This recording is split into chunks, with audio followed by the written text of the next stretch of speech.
एक तरह बढ़ कोई नहीं उधर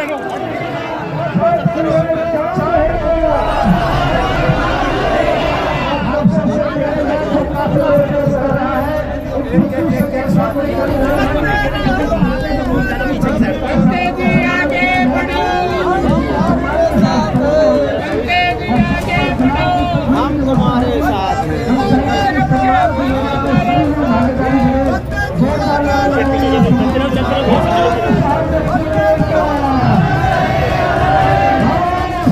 पीछे रहो भाई नहीं भाई पीछे फोटो लिए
और कार्यक्रम आ चुका है।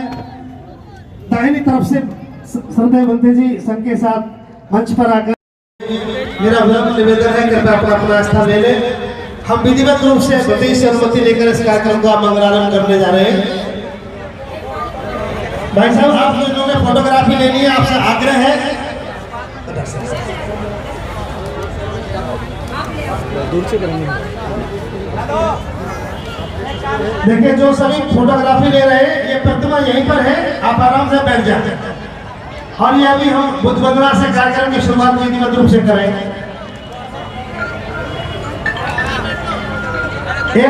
एक ई रिक्शा में बैग रह गया है, बैग आ गया था। मैं बिना देर किए हुए ये विरासत की ईंट हमारे बीच में आ रही है। विरासत की ईंट आप सहयोग करें यहाँ तक लाने में विरासत की ईंट को सभी लोग मिलकर के। ये विरासत की ईंट प्रतीकात्मक रूप से दर्शाई गई है नमो बुद्धाय की। आप सभी जो टीम में साथी हैं आप सभी लोग आप बैठ जाएं। विधिवत रूप से आज के कार्यक्रम का मंगलारंभ करेंगे। मैं मंदिर से चाहूंगा दिया ये पीड़ा बाबा साहब को बहुत दुखी कर रही थी, जिसका इजहार बाबा साहब ने आगरा में आके किया। कई वर्षों तक हमारे मन और मस्तिष्क में एक ही बात थी कि हमारे पुरखों ने, देश के पढ़े लिखे लोगों ने बाबा साहब को धोखा दिया बाबा साहब का कारवां आगे नहीं बढ़ा, हम कब तक इस बात को लेकर के बैठे रहेंगे। फिर हमारे मस्तिष्क में एक बात आई, अब हम अतीत को नहीं, अतीत की बात करने की नहीं, अब हम वर्तमान में जीने की बात करेंगे। बाबा साहब आगरा में 18 मार्च के दिन ही इधर कर लेती हूँ क्योंकि धूप लग रही है। इसको सेट करके हम सब के बीच में कहा था कि मेरी आंखें उस नौजवान को ढूंढ रही हैं जो इस तंबू का बम्बू बनकर के मेरे दुनिया से जाने के बाद इसको संभाल सके। वैसे बना हमने भी 2 वर्ष पूर्व 18 मार्च के कार्यक्रम को समर्पित किया था तंबू के बम्बू के नाम। और मुझे बात बताते हुए बड़ी खुशी है, आज धम्मभूमि के पास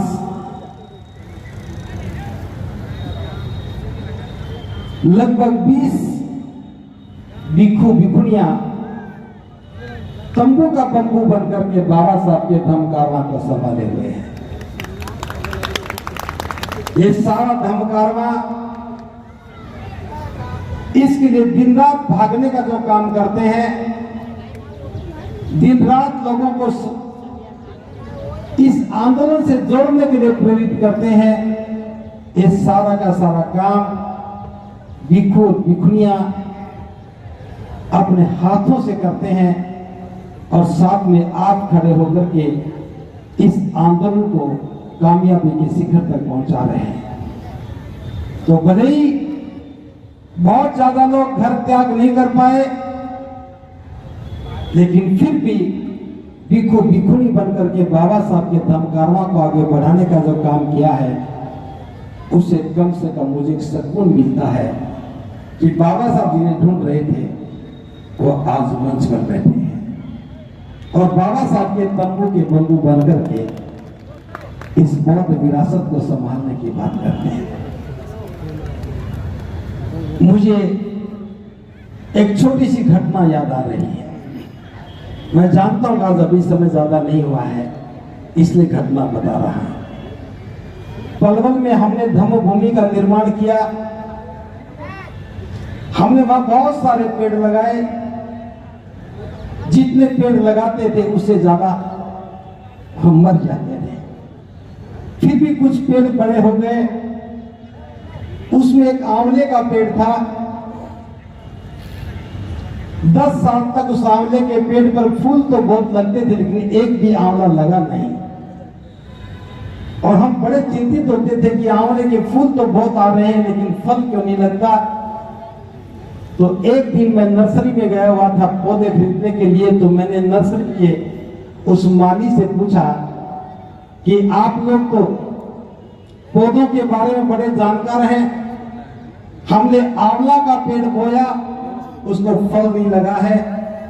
तो उसने पूछा, जी मुझे बताओ कि आपकी जमीन का पानी कैसा है। मैंने कहा कि वो तो बहुत खारी है। तो उसने कहा कि खारी पानी के अंदर आंवले नहीं लगा करते। 10 साल के बाद समझ में आया कि खारी पानी हो, पानी खारा हो तो आंवले नहीं लगा सकते। लेकिन फिर पता ये भी लग गया कि खारा पानी हो तो पौधे कौन से लगाने चाहिए। मैं ये बात इसलिए बता रहा हूं, मैंने मान्यवर साहब काशीराम जी को सुना था, एक बार सुना था, बाकी उनके कार्यकर्ताओं से तो मैंने बहुत बार सुना। साहब काशीराम जी कहते थे कि हरियाणा की भूमि बंजर भूमि है, हरियाणा की भूमि में कितने भी बीज डालो यहां कोई अंकुरण नहीं होता है। और मैं आज ये स्वीकार करता हूं, राजनीतिक क्षेत्र में हरियाणा की भूमि बंजर भूमि है। साहब ने बहुत बीज डाले, अंकुरित नहीं हुए। लेकिन साहब के दुनिया से चले जाने के बाद आज मैं इस बात को समझ पाया हूं, हरियाणा की धरती बंजर भूमि नहीं है। बस फर्क इतना है, उसमें राजनीतिक बीज तो नहीं उगा, लेकिन धम्म का बीज उगा है। उस धम्म के बीज ने पूरी दुनिया को एक संदेश देने का काम किया। मैं पहला भिक्षु था और मेरे देखते देखते आज कम से कम 25 से ज्यादा भिक्षु भिक्षुनियां आज हरियाणा की धरती से निकले हैं। तो जरूरी नहीं कि जिस भूमि में खारी पानी हो और आंवले के फल नहीं लगते हो, वहां नीम के पेड़ खूब लगे, आंवले के पेड़, आम के पेड़ भी लगे, तो हरियाणा की धरती ने भले राजनीतिक परिणाम नहीं दिया हो, लेकिन धर्म के क्षेत्र में बहुत बड़ी भूमिका निभाई है। तो मैं साधुवाद देता हूं उन सब लोगों को जो युवा अवस्था में घर बार छोड़ करके भिक्षु भिक्षुणी बन करके बाबा साहब के धर्म के कार्यों को आगे बढ़ाने का काम कर रहे हैं। लेकिन जब मैं धर्म की बात करता हूं तो कुछ मेरी भी पीड़ाएं थी।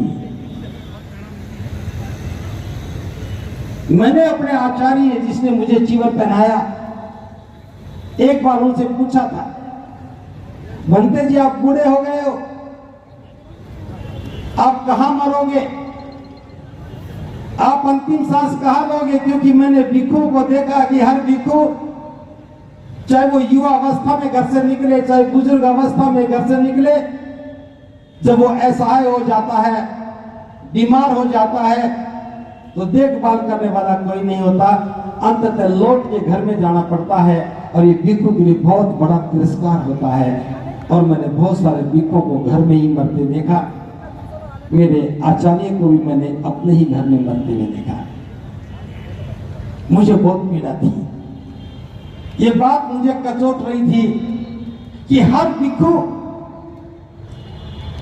जो गौरव और सम्मान के साथ धर्म की स्थापना का काम करता है और असहाय होने के बाद लौट करके घर में जाता है, तो तिरस्कार की बात होती है। लेकिन क्या करें, कहीं कोई सुविधा नहीं, कहीं कोई उसकी व्यवस्था नहीं।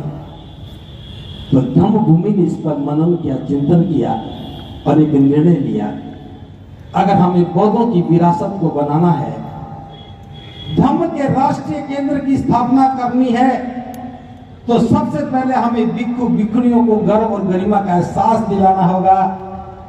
जिस प्रकार से भिक्षु का जीवन गौरवमय होता है, उनका अंतिम समय भी गौरवशाली होना चाहिए। कोई भी भिक्षु लौट करके घर में नहीं जाना चाहिए। जब ये बात हमने की तो धम्म भूमि के उपासक उपासिकाओं ने, भिक्षु भिक्षुणियों ने इस बात का समर्थन किया कि धम्म भूमि को, इस काम को अपने हाथ में लेना चाहिए। शब्द मेरे हैं, बोल मैं रहा हूं, लेकिन सारा दायित्व तो धम्म भूमि की टीम का है। और हमने फैसला किया कि अलीगढ़